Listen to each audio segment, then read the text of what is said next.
ఏంటంటే నేను ఏదో జనసేనలోకి వెళ్ళిపోతాను అని చెప్పి మా పార్టీ వాళ్ళే చేస్తున్నారు ప్రమోషన్. రేపు పొద్దున ఒకవేళ నేను నిజంగా వెళ్ళాలి అనుకున్నా నన్ను వెళ్ళనివ్వకుండా చేయడానికి ఇదంతా చేస్తున్నారా అని జగన్మోహన్ రెడ్డి అసలు పట్టించుకోవడం మానేశాడని, నేను చేస్తున్న పోరాటం గురించి మాట్లాడడమే లేదు అని, ఇలా చాలా విషయాలు అనేవి ఒక సమస్యాత్మకంగా ఉన్నాయి. సరే, చర్చించుకుంటారో ఎప్పుడు ఇది చేసుకుంటారో అనేది ఒక పాయింట్.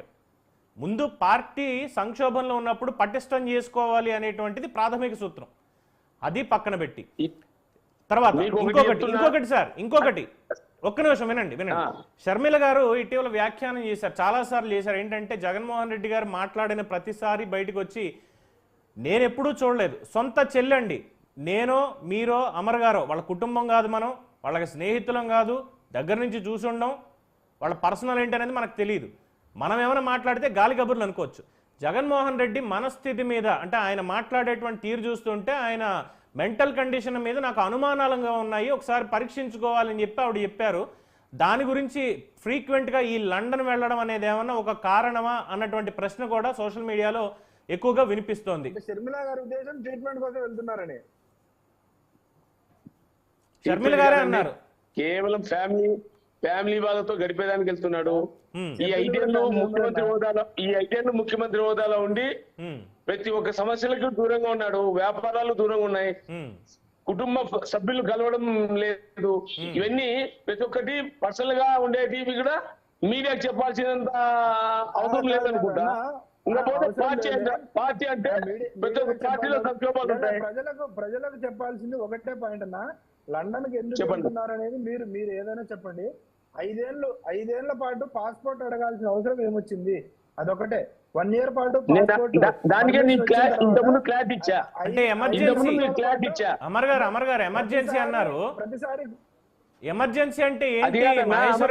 మహేశ్వర్ రెడ్డి గారు జగన్మోహన్ రెడ్డి గారికి లండన్ వెళ్లాల్సిన ఎమర్జెన్సీ ఏంటి? ఎమర్జెన్సీ నేనేదో విహారయాత్రకు వెళ్తున్నారు కుటుంబం నేను అనట్లేదు. ఎమర్జెన్సీ ఏంటి? గడపడానికి అంటారు.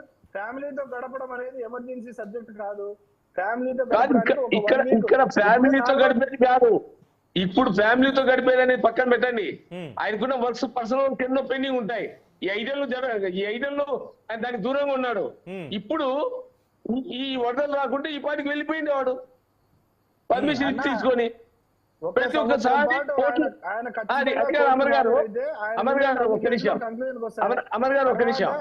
ఇక్కడ ప్రతిసారి కోర్టుకు వెళ్ళి నేను పలానా ఊరు వెళ్తున్నాను కోర్టు పర్మిషన్ తీసుకోవాల్సిన అవసరం లేకుండానే 5 ఏళ్ళు సిబిఐ కోర్టు ఇచ్చినందువల్ల ఈ కోర్టు కూడా 5 ఏళ్ళు ఇవ్వాలి.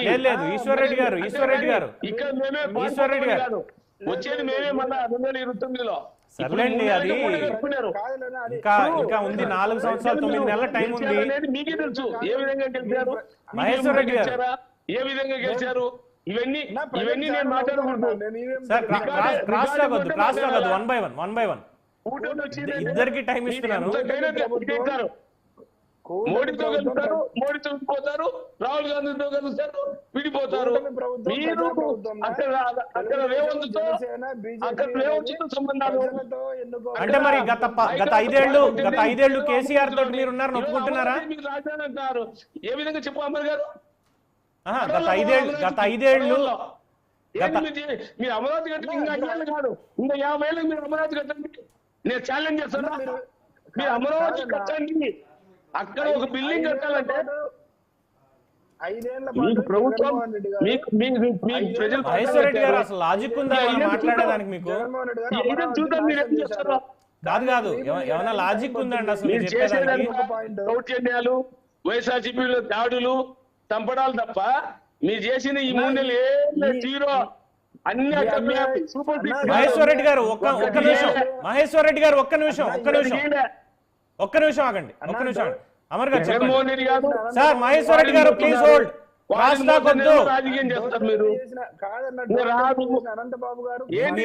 మీరిద్దరు ఇలా మాట్లాడుకుంటూ కూర్చోండి. నేను ఎందుకండి ఇక్కడ డిబేట్ మాట్లాడడం? సోనియా 16 నెలలు మహేశ్వర్ రెడ్డి గారు చంద్రబాబు